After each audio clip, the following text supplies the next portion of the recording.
Монгол Улсын их хурлын сонгуулийн 4-р тойрог их намаас Гуржавын Бат Бүрүү, Балдан доржийн Батуул, Пунцаг доржийн Дамдан дорж, Пүрвийн Гамбат, Гом сүрэнгийн Баян жаргал, Чогсон жавын Инх бол, Намнан сүрэнгийн Сэржмэтов, Даваа сүрэнгийн Цогт Эрдэнэ.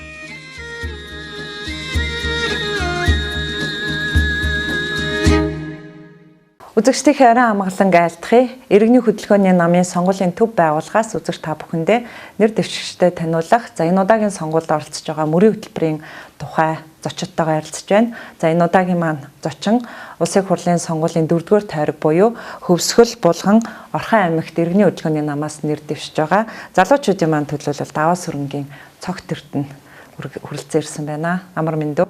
Мэндээ амар мэндүү. Сайхан зосч байна уу? Сайхан зосч байна. За иргэний хөдөлгөөний нам энэ удаагийн сонгуульд оролцох мөрийн хөтөлбөрөөр танилцуулсан. За яг энэ сонгуулийн үйл ажиллагаанд сурчлагаагаа эхлэхтэйгээ ташлуулад намынхаа анх дахь хурлыг хийлээ. Тэгээ энэ анх дахь хурал дээр намын даргын хэлсэн үгэнд бол Монгол улс сүүлийн 34 жилийн хугацаанд ардчилсан энэ үзэл санаагаар улс орноо хөгжүүлж ирсэн чинь энэ удаагийн бидний энэ их хурал маань үзэгдэл болж байна гэж онцолж хэлсэн. Залуу хүний хувьд энэ үгийг чухам юу гэж ойлгож байна? Угтаа бид нар өнгөрсөн 34 жилд мөн тэрнээс өмнөх 70 жилийн социализмын он жилүүдэд бид нар яг энэ үндэсний үнэт зүйл Монгол хүн байх утга учир, Монгол улс оршин тогтнохон үндсэн утга учирыг бол бид нар төдийлөн бас барьж явж ирж чадаагүй нь судалгаагаар тодорхойлж байгаа. Энийг бол Монголын ард түмэн битгээл Монголын улс төр нийгмийн зүтгэлтнүүд бүгдээрээ ойлгож байгаа.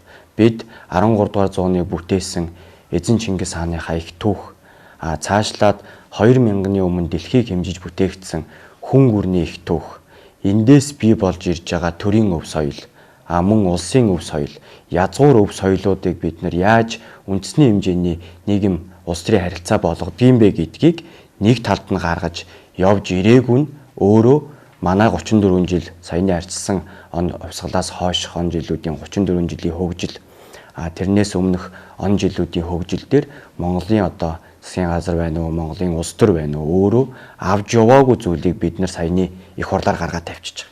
Нэг осондоо бол бид Эзэн Чингис хааныхаа их түүх 13 дугаар зуунд бүтсэн их түүх түүнээс ирж байгаа тэр агуу их нууц товчоо түүний учир шалтгаан дотор байгаа бүх зүйлийг таньж мэдсэн. Таних шалтгаан нь өөрөө юу болсон гэхээр 2000 онд монголчуудад хэвлэгдэж гарч ирээд бий болж ирээд байгаа тэр Нүрзэд гэдэг хүний өртөөлөн авчирсан Алтан дэд гэрээ гэдэг тэр төрийн онол засаглаа зохион байгуулдаг онол нийгмийн харилцаагаа хэм хэмжээнд нь зохион байгуулдаг онол монголчууд бидний гар дээр ирсэн.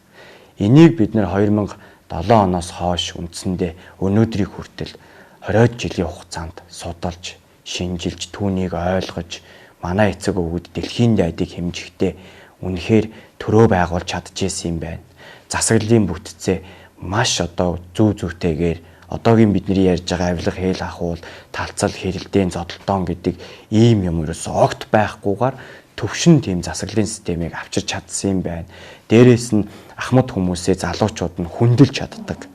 Эргээд ахмадууд нь насны мөр дээр боловсрож очиж эргээд залуучуудаа өсвөр үеэ сургаж боловсруулад хүмүүжүүлээд аваад явж чаддаг. Тэр алтан сургаалаа хэлж чаддаг. Ийм цогц нийгмийн харилцааг нийгмийн зохион байгуулалтаар хийцэн байсан юм байна гэдгийг бид нар тэр өвлөгдөж ирж байгаа, өртөөлөгдөж ирж байгаа алтан дэд гэрээ онолоос таниад байгаа.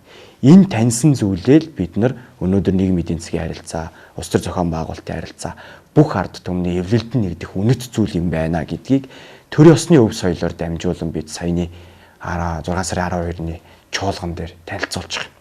Монголын ард түмэнд нээж танилцуулж байгаа. Нэг ёсондоо бол манай чуулганы уур амьсгал, тэр ёс зүй, төр ёсолгоонууд, тэр хүндлэх дээдлэх ёснууд, үнэт зүйлүүд бүгдээрээ 13 дугаар зуунд хийгдэж байсан аядан тэр хэлбэр өв соёлыг шингээж ингэж оруулж ирж байгаагаараа үндэсний сэргүүн мандалтын босго болж байгаа.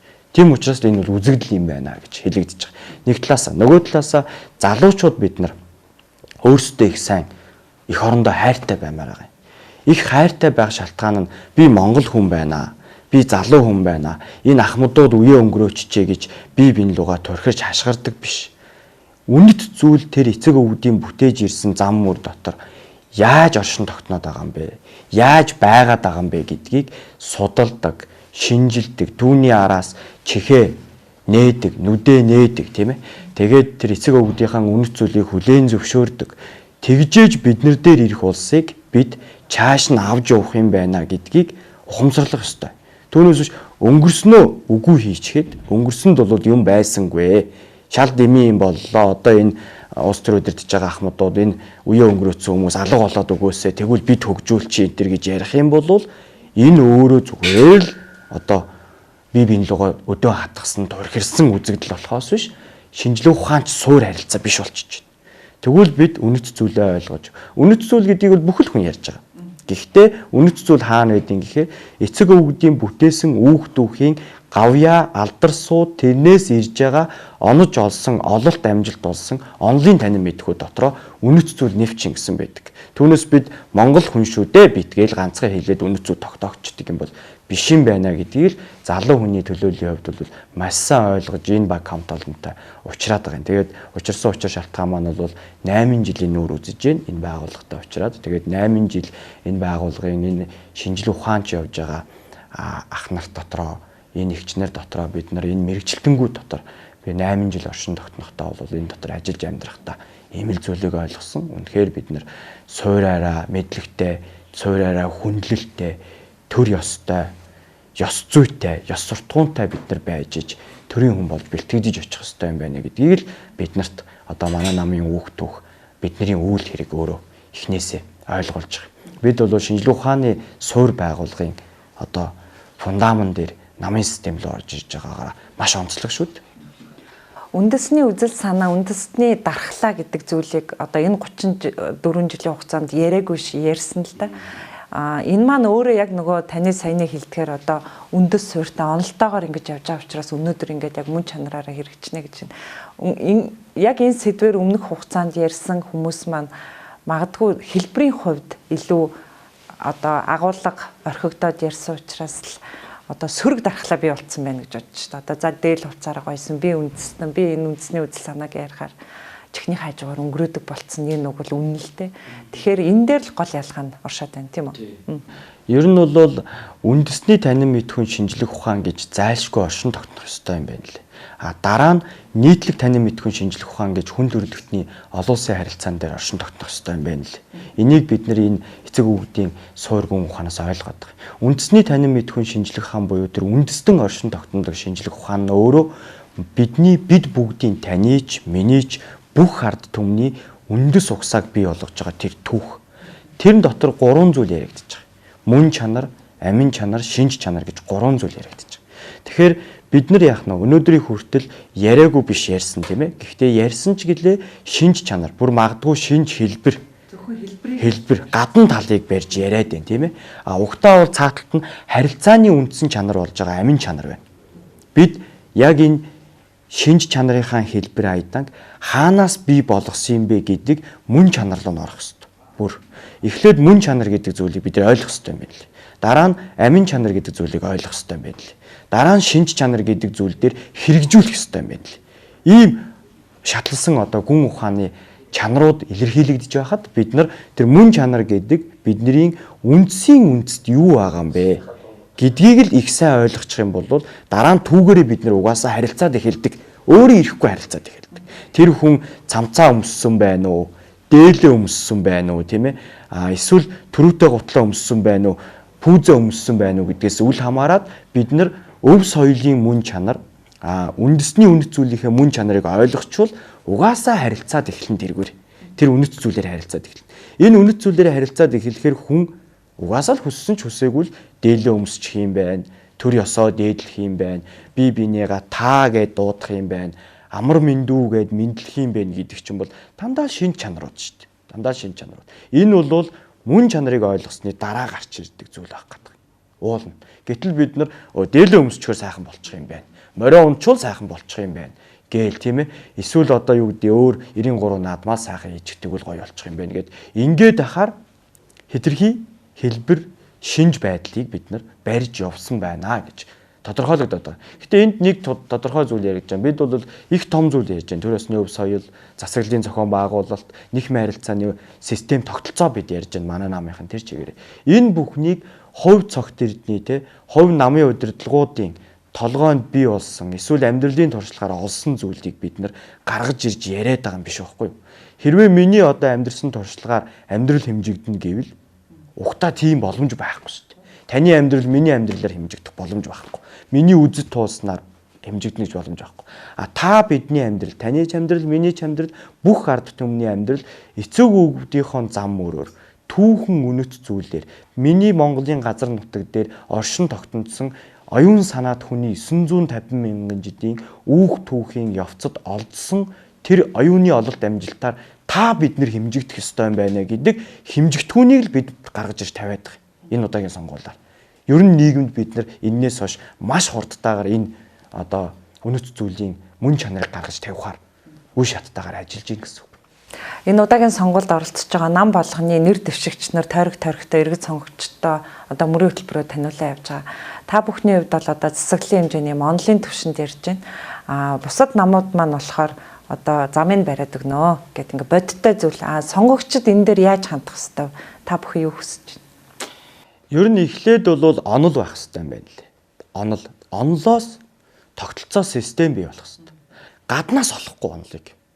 Одоо жишээ нь Америкийн нэгдсэн улс хөгжиж байгаа бол Америкийн л онол. Америкийн л үндсэн учир шалтгаан. Хятад улсыг хөгжсөн байна гэж бид нэр тодорхойлж байгаа бол Хятад улс хөгжсөн шалтгаан нь Хятад улс өөрийнхөө онцлогийг л олсон. Үнэт зүйлээ л олсон. Хятад гэдэг улсын үндсэн учир шалтгааныг л ойлгосон. Яг энэ шиг хөгжингүй орнууд үндсэн учир шалтгаанаа л ойлгож байгаа. Яг энэ шиг бид онол гэдэг зүйл нь өөрөө тэр эцэг өвгдийн зам мөрөөс ирээд байгаа Монгол байх хүн суур шалтгааныг ойлгож байгаа л байгаа. Тэр суур шалтгаанаас тогтолцоо бий болно. Тэр тогтолцооноос бид нар цаашлаагаад засаглалын бүтцээ зохион байгуулж авч явах. Зарчмын асуудлууд нь тодорхой болно. Ингээд тэр засаглал өөрөө гүйцэтгэлээ гүйцэтгэнэ гэдэг ийм төрийн одоо харилцааны үндсэн шатлалууд бий болоод тэр нь бол бидний алтан дэд гэрээ гэдэг онолоос танигдаад байгаа. Ингээ бодохоор бид одоо юу ярьж байна вэ? Бодлого ярих гэж байна. Бодлого нь өөрөө онолоос улбаатай байна. Онол нь өөрөө бидний түүхэн үнэт зүйлээс улбаатай байна гэдээ хэлэхээр бид нар өнөөдөр парламентын сонгуул явуулах гэж байна. Улсын их хурлын сонгуул явуулах гэж байна. Энэ байгууллага яадаг байгууллага? Бодлого ярьдаг байгууллага. Гэхдээ салбарын бодлого ярьдаг байгууллага биш. Энэ байгууллага бүх нийтийн хэм хэмжээтэй, бүх нийтийн амар амгалан аз жаргалтай амьдрах улсын нэгдсэн төлөвлөгөө ярьдаг байгууллага. Эндээс гарч ирж байгаа төлөвлөгөө бодлогын асуудлыг засгийн газар хэрэгжүүлдэг. Хэрэгжүүлэх дээр очихоор ёстой зам тавья. Энд зам хэрэгтэй байна тавья. Энд сургууль цэцэрлэг хэрэгтэй байна тавья гэдэг зүйлийг засгийн газар гүйцэтгэв. Засгийн газар болон түүнээс бий болж байгаа салбар яамдууд гүйцэтгэв, агентлагууд гүйцэтгэв.